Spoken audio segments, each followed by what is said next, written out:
all things, speaking on James Harden, seems like there's not really a market for him trade wise, other than the Clippers, who No. are interested but unwilling to give up a large package for him. Which Are is they interested even? Yeah, they said they remain interested, but Yeah. not, committed to giving a big start package up for him. He's on a 1-year deal.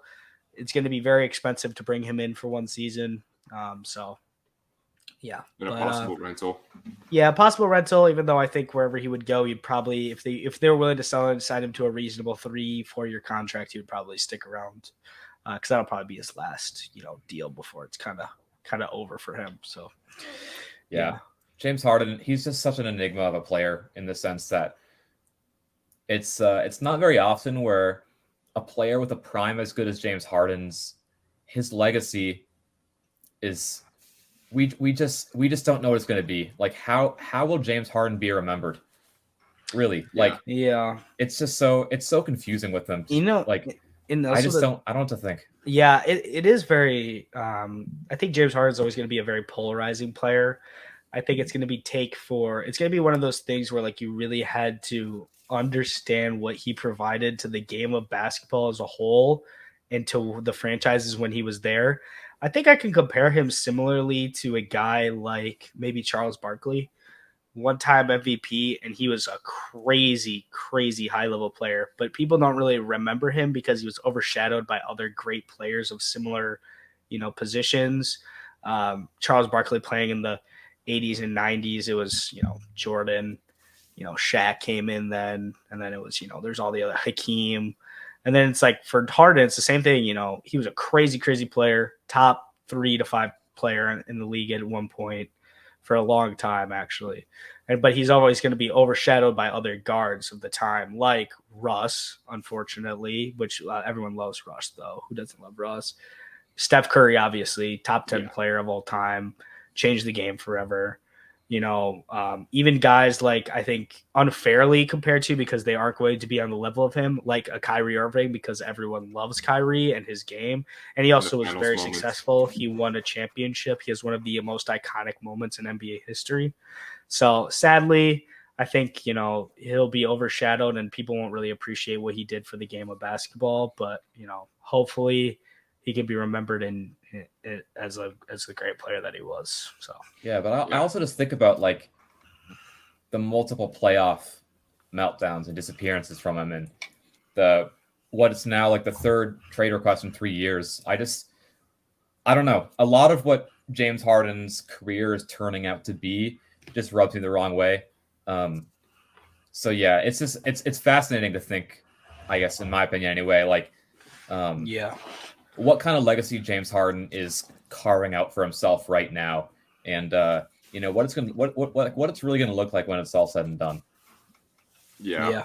I also think as the foul baiting kind of washes out in the culture of basketball, because it seems like the NBA is trying to stop it, I think he will not be remembered for being a game changer as much. Because I think right now he's getting carried by a game changer narrative with the foul baiting and all that, and I actually do think the NBA is gonna try. Yeah, I know, and I would make the argument as a huge fan of what James Harden's game was when he was in Houston. Is I think his real, curtain call to the game is going to be the rise of the heliocentric offense. Although it hasn't been successful so far, the ability for teams to build around a crazy high-level ball handler and scorer and just put shooters and defenders around him is going to be it's just been mimicked everywhere.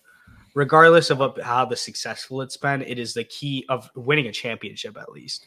It has been the key to building a playoff level roster with not that great of players.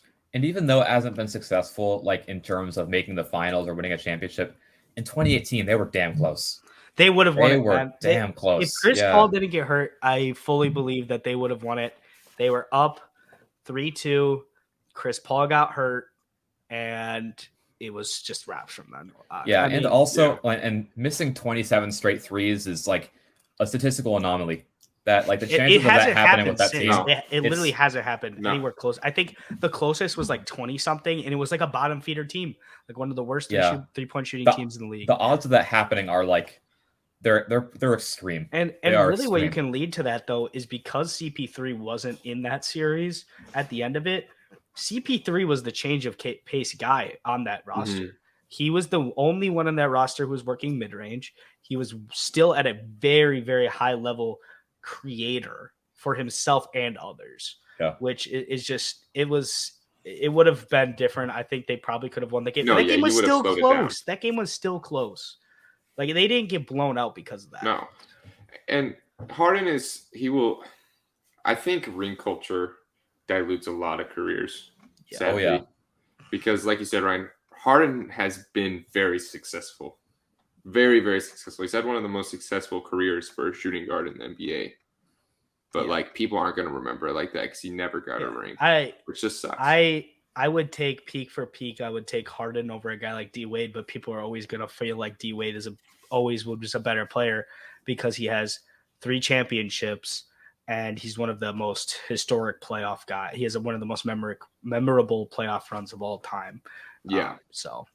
Unfortunately, I'm a personal guy. I think that James Harden is going to go down as probably one of the most underappreciated players. He's a first ballot Hall of Famer, no doubt. One of the probably a top 5 scorer of all time, and he's one of the best playmakers of all time. Do not get that twisted at all. Underrated playmaker still. Still.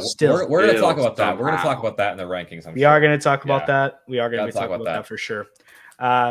Because I think playmaking's value has been so diluted recently, which I think I might have to go on a playmaking rant here. Yeah. All right. Well,